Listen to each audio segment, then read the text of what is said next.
fogarta Latin jallisini Rakkina fogarta Latin jallisini Emalna dawi Malada deyani Gurarchasi Antu balikimse Gurarchasi Antu balikimse Bachun daddabe Jayeti nafse Jiwalitiyare Dura walimbeini Oh oh oh Setitu kamu kau Ana maranani Ana maranani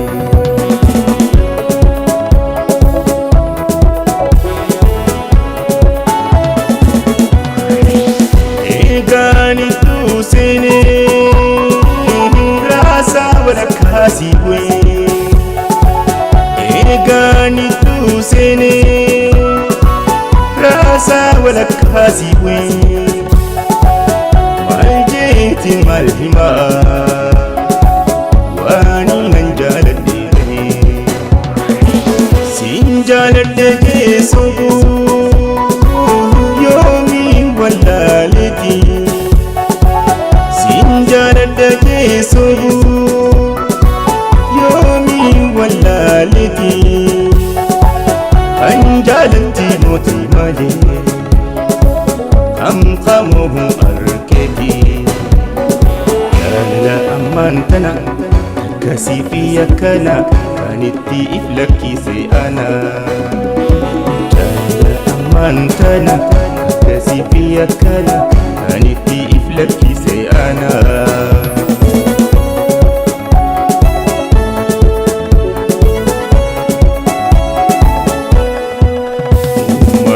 Manama, expressi bayuma,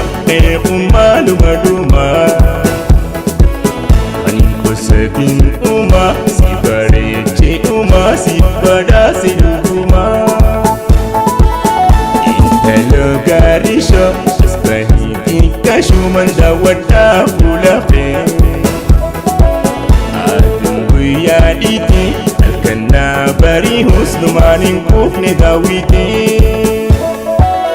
Magatini jadura ande mambane darra Ole bulu nafsi brakama narkachu dande are charra Oji amitin siyar kajira funor mi inaye hadara Deba gofla taban jalatin sabatu Amma walin tese duba walin tu Afanin sinjalata usuma nanjetu Nan kifte garange farda jalajetu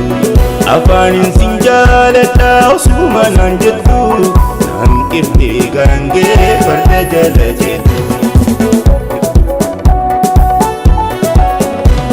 Ayyo mina galte waa'een jaalalati Wal jaalachun nama diinagdee rarraati